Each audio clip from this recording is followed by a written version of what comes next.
Welcome back to the Michigan Business Beat, brought to you on the Michigan Business Network. I'm Chris Holman, and we are broadcasting, as you can see, from the garden level of the Holman house. And actually, we're going to go to another household studio right now. Tony Vernaci, who's head of, well, I'll tell you what, Tony, nobody introduces it like you, the aerospace industry. So let's talk a little bit about your association. Remind everybody who you are and what you are.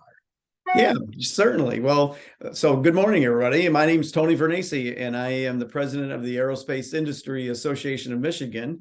The organization will enjoy its 6th birthday in June of this year. So we have been moving pretty quick for the last 6 years, but our main purpose is to help bring the spotlight to the attention on the industry here in the state of Michigan, because it's a big industry that people just, quite frankly, in the state and outside of the state weren't familiar with. And it's to help people connect, learn, and grow in the industry. I'll tell you what, Tony, I can remember vividly you and I over lunch talking about the possibility of this thing. And what you have done in 6 years has been phenomenal. Well, you know what? I mean, I appreciate your comments, and we just don't do anything in life by ourselves. Like I couldn't brush my teeth this morning unless somebody figured out a way to put the toothpaste in the tube. So, fortunately, we've had a lot of really good people around it and supported it, and it's an idea that has caught on, but it has gotten a ton of traction, continues to build and grow. I mean, we grew right through COVID. We grew 20% during COVID, which was contrary to what a lot of us thought would be the case. Unbelievable. It really was. And by the way, you did brush your teeth, right? I did. Okay. Hey, you just had a big conference. Tell us about that. Yeah, so we've done a number of events over the years, Chris, and moved them all around the state. They're very well attended. People get a lot of benefit out of it. Last year, we decided we were going to get into something a little bit larger scale than we had done, rather than a half-day or one-day event. And so we organized a 2-day conference, and the goal was bring people together in Michigan, but also bring people from outside of Michigan into the state. To first learn that Michigan is a great place to do business, and then help them understand how big the industry is here in the state. So we held it last September in downtown Grand Rapids at the JW Marriott, and we picked Grand Rapids for a number of reasons. Drivability from the Midwest. We all know Grand Rapids is a wonderful place to do business and to visit.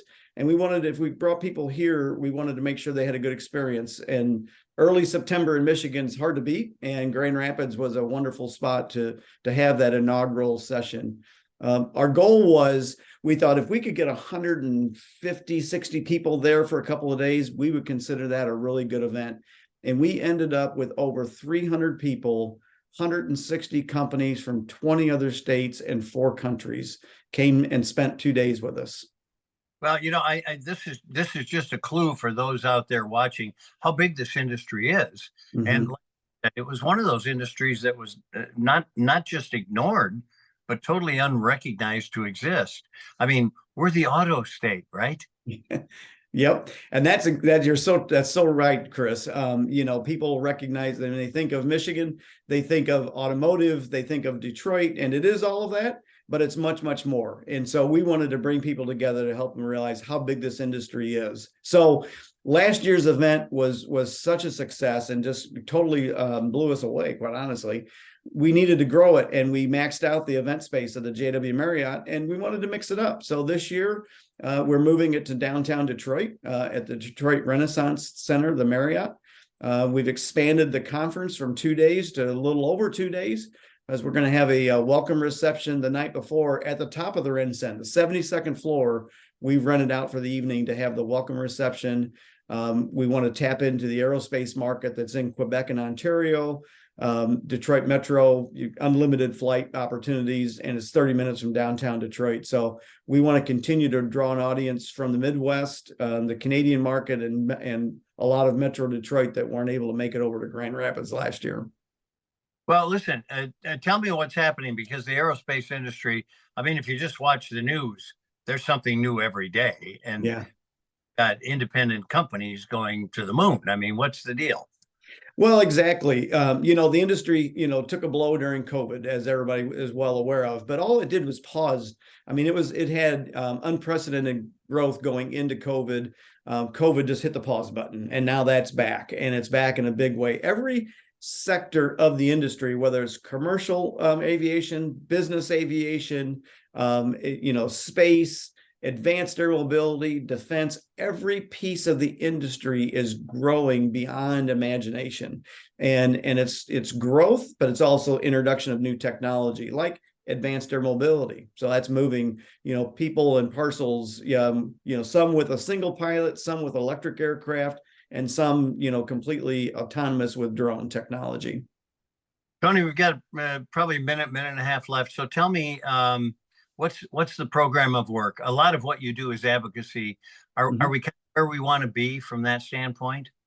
We are. Our goal was, first to help people within the state, and particularly, our lawmakers in Lansing, to understand the industry, how big it is, and what the opportunity is. And it's a great way for companies to diversify, because the auto industry, we all know, is going through a major shift, big transformation with electric and autonomous. Who knows what that's going to look like in 10 years? The aerospace industry is a great way to diversify and grow your business for generations to come. No, it absolutely is. And I think when you look at your industry cumulatively, they're a pretty major employer. Oh, yeah.